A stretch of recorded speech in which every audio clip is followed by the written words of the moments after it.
MSc nursing 2 साल का course जिसके अंदर में बहुत सारी रिक्वायरमेंट्स फुलफिल करनी है। अलॉन्ग विद दैट हमें रिसर्च भी करनी है, उसके साथ साथ जितने भी हमारे जो भी सब्जेक्ट के टॉपिक्स हैं उनको कंप्लीट करना है। अलॉन्ग विद दैट हमें असाइनमेंट कंप्लीट करने हैं, हमें टीचिंग देनी है।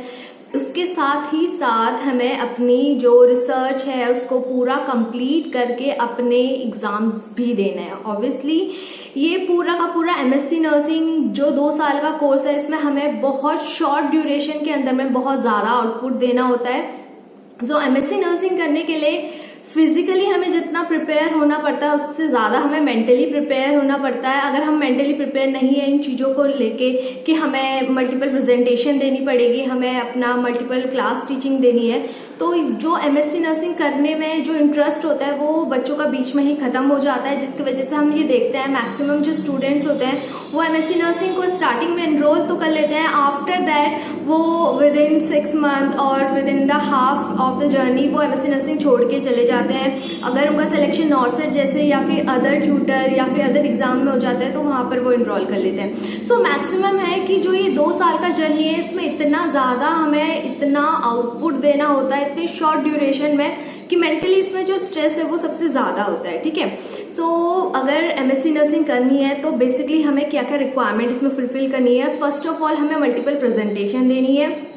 सेकेंड थिंग जो प्रेजेंटेशन होगी वो हर सब्जेक्ट की प्रेजेंटेशंस होती है, दोनों साल हमें प्रेजेंटेशन देनी होती है। जो प्रेजेंटेशन है वो अपने ही हम बैचमेट्स के साथ देते हैं। उसके साथ ही साथ हमें अपने जूनियर्स को जो बीएससी में होते हैं, चाहे वो 2nd ईयर है, 3rd ईयर है, 4th ईयर है, वो बेसिस में कि आपका पर्टिकुलर स्पेशलिटी क्या है उसके बेसिस प्रैक्टिस टीचिंग जो है हम बीएससी 2nd ईयर या फिर बीएससी 3rd ईयर वाले स्टूडेंट्स को देते हैं। प्रैक्टिस टीचिंग स्पेसिफिकली बेस्ड होती है जो हमारी स्पेशलिटी होती है। अगर आपकी क्रिटिकल केयर स्पेशलिटी है तो मैक्सिमम आप एमएसएन के सब्जेक्ट्स पढ़ेंगे। अगर आपका नेफ्रो की स्पेशलिटी है तो आप नेफ्रो वाले सिस्टम जो है वो सबसे ज्यादा पढ़ेंगे। तो ऐसे करते करते क्या होगा, जो स्पेसिफिकली टॉपिक है उसके रिगार्डिंग आपको प्रैक्टिस टीचिंग देनी पड़ेगी in the BSc 1st year. ठीक है, अलॉन्ग विद दैट जब भी हम अपनी टीचिंग देने जाते हैं अपने जूनियर्स को तो हमें मल्टीपल जो है AV8 यूज करने पड़ते हैं। तो AV8 में सबसे फर्स्ट जो बेसिक रिक्वायरमेंट होती है तो एमएससी नर्सिंग में तो बेसिकली आपको लैपटॉप की रिक्वायरमेंट है ही। इसके साथ साथ आपको ये भी पता होना चाहिए कि हमें स्लाइड्स कैसे बनानी है, स्लाइड्स का एप्रोप्रिएट जो साइज है वो क्या है, जो फॉन्ट है हमें किस तरीके से रखना है, एक स्लाइड्स के अंदर में हमें कितने जो वर्ड्स हैं वो रखने हैं, कौन कौन से हमें स्पेसिफिकली उसमें इमेज रखनी है उसके रिगार्डिंग।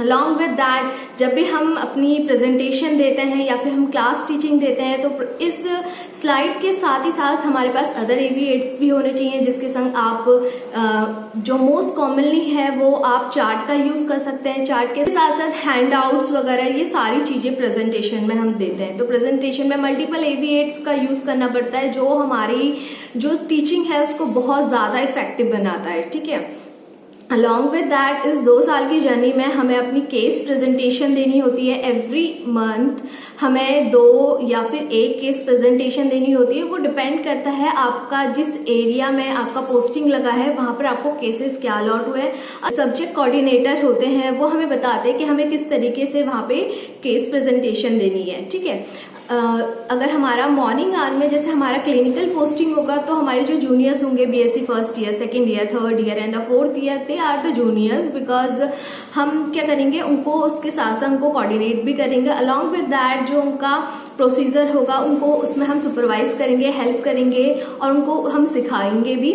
उसके साथ साथ हम भी अपनी क्लिनिकल पोस्टिंग करते हैं तो हमें हमारे पास बेसिकली लैपटॉप तो होना ही होना है, क्योंकि आप जब भी अपने एमएससी के लिए एनरोल करेंगे तो सबसे पहले जैसे ही आप एनरोल करते हैं तो उसके बाद एक लिस्ट आ जाती है हर बच्चे के पास, क्योंकि वहां पर जितनी भी आपकी रिक्वायरमेंट्स आपके पर्टिकुलर बच्चे को टॉपिक दिया जाता है। सपोज फर्स्ट ऑफ ऑल हमारा सब्जेक्ट है एडवांस नर्सिंग में हमारे जितने भी होते हैं वो प्रोसीजर होंगे। ठीक है, क्लिनिकल केयर करना और आईसीपी मॉनिटरिंग करना, ये सारे के सारे एडवांस प्रोसीजर के अंदर में आ जाते हैं। तो एडवांस प्रोसीजर के अंदर में जो इंडिविजुअल एमएससी का स्टूडेंट होता है वो इंडिविजुअल बच्चा जो है क्लास में उस टॉपिक को प्रेजेंट करता है, अलॉन्ग विद दैट उसका जो प्रैक्टिकल सिनेरियो होता है वो सारा वहां पे डिस्कशन करता है।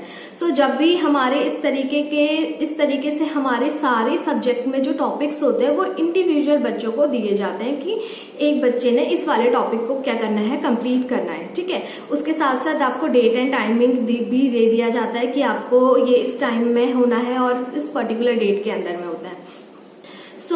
इस पूरी जर्नी के अंदर में हमें खुद भी पढ़ना है, हमें पढ़ाना भी है, हमें प्रेजेंटेशंस भी देनी है, हमें क्लिनिकल सिनेरियो भी डिस्कस करना है, हमें बहुत सारी चीजें करनी है इस शॉर्ट ड्यूरेशन में।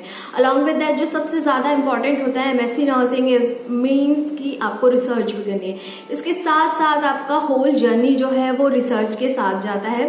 तो रिसर्च जो है सबसे इम्पोर्टेंट और सबसे इंटरेस्टिंग एरिया हो जाता है एमएससी स्टूडेंट के लिए, क्योंकि उसको इस रिसर्च के साथ अपने पूरे 2 ईयर स्पेंड करने पड़ते हैं। अलॉन्ग विद दैट उसके बाद जितना भी उसका रिसर्च का वो आर्टिकल प्रेजेंट करना चाहेगा, देन उसके बाद उसको पब्लिश करेगा, तो उसके साथ उसकी होल जर्नी निकलती है। सो वो बहुत ज्यादा फ्रूटफुल होता है इन द फ्यूचर। 2 ईयर के प्रोग्राम में इट इज वेरी इंपॉर्टेंट कि जो 90% अटेंडेंस है वो हमें अटेंडेंस देनी ही देनी है। इसके अंदर में प्रॉक्सी जैसी कोई भी चीज नहीं होती है। जब भी हम अपनी अटेंडेंस लगाते हैं, क्लिनिकल अटेंडेंस अलग होती है और क्लास अटेंडेंस अलग होती है। ये दोनों की दोनों जो अटेंडेंस होगी ये हमारी कैलकुलेट होती है at the end of the session, जब हमारा फाइनल एग्जामिनेशन होता है। क्योंकि जब भी हमारा फाइनल एग्जामिनेशन होगा, जितनी भी हमारी अटेंडेंस होगी वो पहले % में निकाल के हमारे एग्जामिनेशन सेंटर को जाएगी और उसको बताया जाएगा कि इस बच्चे की इतनी % है। सपोज आप जो उसका जो मिनिमम क्राइटेरिया है उसको फुलफिल नहीं करते हैं तो उस पर्टिकुलर स्टूडेंट की 6 मंथ बैक लग जाती है। और 6 मंथ बैक अगर लग गई है तो 6 मंथ बैक लगने के बाद आपका जो एग्जाम है वो भी 6 महीने के बाद ही होगा। मतलब आपके जो बैच के स्टूडेंट्स है उसके साथ आपका एग्जामिनेशन नहीं होगा, जिसकी % है वो मिनिमम क्राइटेरिया को कंप्लीट नहीं करा हुआ है उसने, ठीक है। देन नेक्स्ट है इसमें कितनी छुट्टियां मिलती है, जितनी भी जीएच होती है वो सारी मिलती है, अलॉन्ग विद संडे भी हमारा फ्री होता है। देन इसमें होता है हमारा 2 ईयर में सिर्फ हमें मिलती है 100 छुट्टियां, ठीक है। 100 का मतलब क्या है, जो 100 है 50 हमें फर्स्ट ईयर में मिलती है, 50 हमें सेकेंड ईयर में मिलती है। जब हमें 50 जो छुट्टियां हैं अगर फर्स्ट ईयर में मिली है तो ये भी हमें पहले परमिशन लेनी पड़ेगी अपने सब्जेक्ट कोऑर्डिनेटर से कि हमें जाना है। आफ्टर दैट जब वो हमें परमिशन देंगे तभी हम जा सकते हैं। अगर सपोज फर्स्ट ईयर में किसी स्टूडेंट ने सिर्फ अपनी 10 छुट्टियां ही ली है या फिर 20 ही ली है, अभी उसके पास अपनी 20 छुट्टियां या फिर 10 छुट्टी और बची हुई है जो वो ले सकता है, बट उसका फर्स्ट ईयर के एग्जाम्स हो गए हैं, फर्स्ट ईयर कंप्लीट हो गया है, तो वो जो बची हुई छुट्टियां हैं वो सेकेंड ईयर में कन्वर्ट नहीं होगी। तो सेकेंड ईयर में जो 50 छुट्टियां हैं वही आपको मिलेगी, फर्स्ट ईयर की छुट्टियां नहीं मिलेगी। सो फर्स्ट ईयर में अगर आपने छुट्टियां ले ली है तो वो वेल एंड गुड, अगर नहीं ली है तो वो सेकेंड ईयर में नहीं जाएगी, ठीक है। तो इसलिए अपनी जो छुट्टियां हैं उसको बहुत सोच समझ के यूज करिए कि हमें कहाँ पे स्पेंड करना है, क्योंकि जब हम एमएससी नर्सिंग के कोर्स में आ जाएंगे हमारे पास मल्टीपल प्रेजेंटेशंस होती है, मल्टीपल हमारे पास क्लास टीचिंग्स होती है, अलॉन्ग विद दैट हमें अपना रिसर्च का भी काम करना पड़ता है। तो इस पूरे प्रोसेस के अंदर में अगर हम छुट्टियां लेते हैं तो हमारे जितने भी रिक्वायरमेंट्स है वो कुछ समय के लिए वहीं पर ही स्टॉप हो जाती है और हम अदर स्टूडेंट्स से पीछे हो जाते हैं क्योंकि हमारी रिक्वायरमेंट्स कंप्लीट नहीं होती है। तो जब भी ये रिक्वायरमेंट्स होती है आपको पहले से अपने जो कोऑर्डिनेटर जिसको आप दिखा रहे हैं उस पर्टिकुलर सब्जेक्ट से डील कर रहा है, टॉपिक से डील कर रहा है, उसको वो पहले आपको चेक करवाना है। अगर उसमें कोई चेंजेस होते हैं तो चेंजेस करने के बाद आपको वो टॉपिक अपना प्रेजेंट करना है। So it is very important कि आप जितना भी कंटेंट बनाए वो बहुत ही ज़्यादा स्पेसिफिक होना चाहिए। अगर सपोज आप पीडियाट्रिक का कोई टॉपिक बना रहे हैं तो ओपी गई जैसी आप बुक का यूज़ कर सकते हैं। इट इज़ वेरी इंपॉर्टेंट कि मास्टर लेवल पे आप एडवांस लेवल की बुक पे जाए rather than your basic books, क्योंकि basics books it's good but it is a master course. तो मास्टर कोर्स में आपको उसके लेवल को मेंटेन करने के लिए आपको अदर बुक्स का भी यूज करना पड़ेगा। आप बेसिक बुक को रेफर में ले सकते हैं रेफरेंस में, बट उसके साथ साथ आपको एडवांस बुक को भी लेना है। क्यों? क्योंकि उसमें एडवांस मेथड और रिसर्च इनपुट दिए जाते हैं, ठीक है। So first of all deal करते हैं कि एमएससी नर्सिंग फर्स्ट ईयर में हमारे कौन कौन से सब्जेक्ट्स होते हैं। तो first subject is the advance nursing. Advance nursing में हमारे एडवांस प्रोसीजर आएंगे जिसमें आपको हर एक बच्चे को एक एक टॉपिक दिया जाएगा, देन उसको आपको प्रेजेंट करना है। अलॉन्ग विद दैट इसके अंदर में आता है हमारा रिसर्च एंड स्टैटिस्टिक वाला पार्ट जो बहुत ज्यादा इंपॉर्टेंट होता है। स्टैटिस्टिक का पेपर जो एम्स में होता है वो अलग से होता है और रिसर्च का पेपर और स्टैट का पेपर अलग से होता है। इट मीन्स कि at the starting of the year आपका स्टैट का पेपर एक स्टैट डिपार्टमेंट ही लेगा। After that research and statistic का पेपर जो होगा बाद में होगा, ठीक है, जो फाइनल पेपर होता है। इसी के साथ साथ नेक्स्ट सब्जेक्ट है नर्सिंग एजुकेशन। नर्सिंग एजुकेशन के सब्जेक्ट में हमारे सेम जो है टॉपिक्स डिवाइड कर दिए जाते हैं ईच स्टूडेंट्स के लिए। इसमें क्राइटेरिया हमें फुलफिल करना पड़ता है। Along with that the next subject is the clinical nursing. तो जो फर्स्ट ईयर में होता है एमएसएन के जितने भी टॉपिक्स हैं तो उसको मल्टीपल स्पेशलिटी में बांट दिया गया है। सी नर्सिंग किसी एम्स से कर रहे हैं या फिर बहुत अच्छे प्राइवेट कॉलेजेस से कर रहे हैं जो लेटेस्ट का जो क्राइटेरिया है उसको फुलफिल कर रहा है।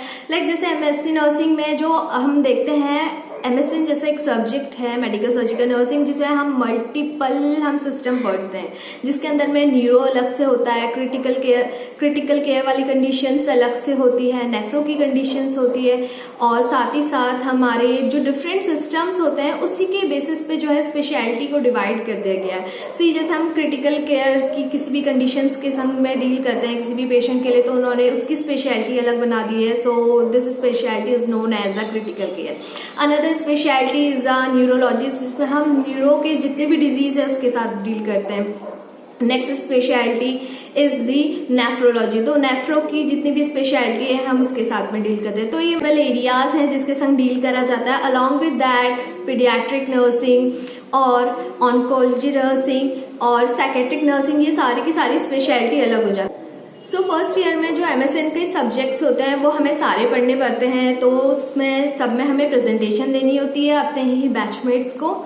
सो इस पूरी होल जर्नी में हम एमएससी फर्स्ट ईयर में 4 सब्जेक्ट के संग डील करते हैं which is advance, next one is education, next one is research and last one is your medical surgical nursing.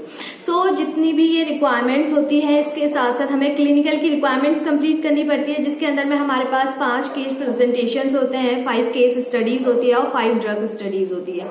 ये सभी हमें प्रेजेंट करने पड़ते हैं। अलॉन्ग विद दैट हमारे पास एक लॉग बुक होती है।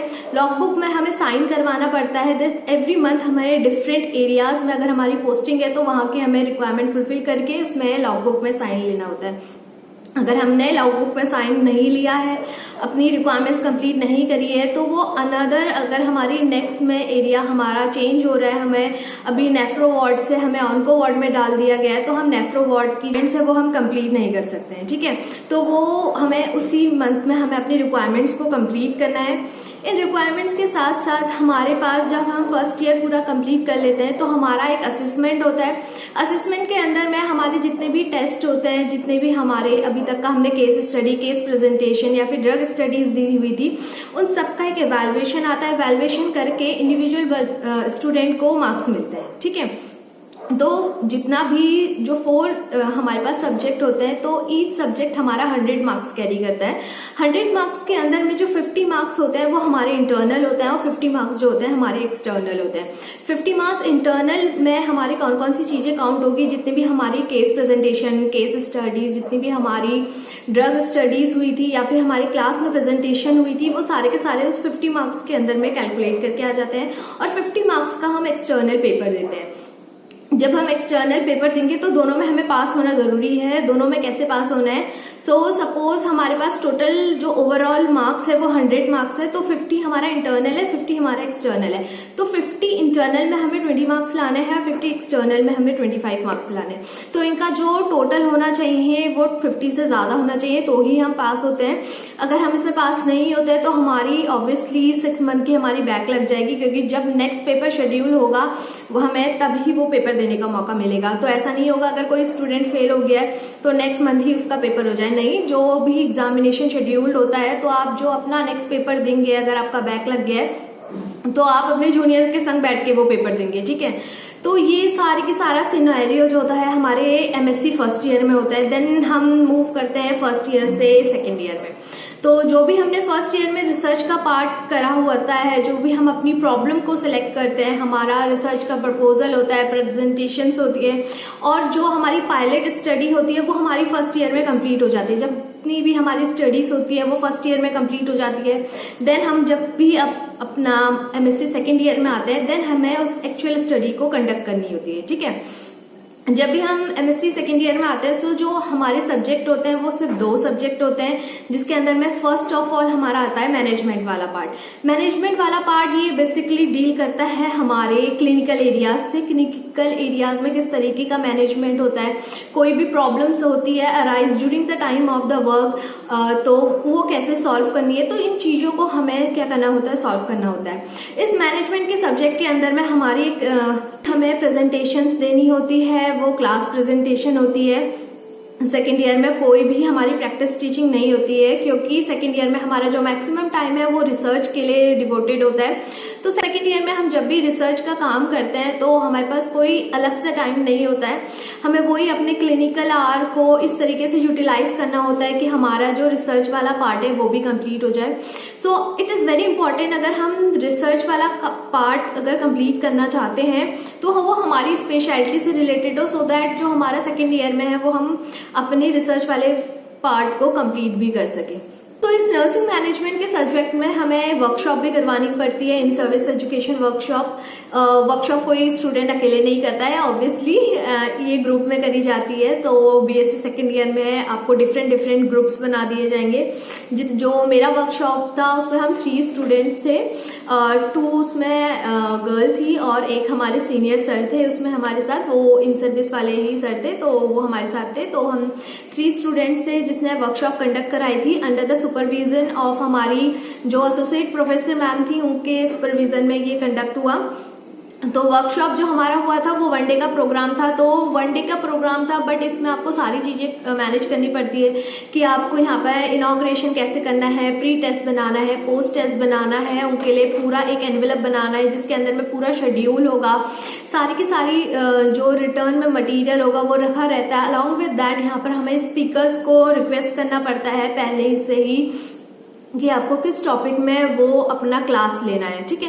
तो ये सारे का सारा चीज है वर्कशॉप के साथ में डील करा जाता है। वर्कशॉप पूरा मॉर्निंग टू इवनिंग पूरा टाइम कंज्यूम कर लेता है, और इनकी जो भी हम वर्कशॉप का टॉपिक सिलेक्ट कर रहे हैं वो डिपेंड ऑन द सिचुएशन होना चाहिए, वो डिमांड के बेसिस पे होना चाहिए, रादर देन आप कोई भी ओल्ड टॉपिक लेके कर रहे हैं। तो जो वर्कशॉप का टॉपिक है वो आपकी जो मैम है जो हमें गाइड करती हैं, तो उन्हीं के ही अंडर पे हम रह के वर्कशॉप करते हैं। तो वही हमें सुपरवाइज करते हैं कि आपको किस तरीके से अपना वर्कशॉप करवाना है, कौन से आपको स्पीकर्स लेने हैं, किस तरीके से आपको मटेरियल अरेंज करना है, किस तरीके से प्री टेस्ट बनवाना है, किस तरीके से पोस्ट टेस्ट उनसे लेना है, क्योंकि pre test and post test जो होता है वो सिमिलर होता है, बट प्री टेस्ट आपको starting of the workshop and post test आपको एंड ऑफ द वर्कशॉप लेना पड़ता है। अलॉन्ग विद दैट इसमें आपको ब्रेकफास्ट, लंच और स्नैक्स जैसी चीजें भी अरेंज करनी पड़ती है। It is and last is very important, आपको फीडबैक भी लेना पड़ता है उन स्टूडेंट्स के साथ। सो फर्स्ट सब्जेक्ट जो हम MSc सेकेंड ईयर में डील करते हैं वो है नर्सिंग मैनेजमेंट।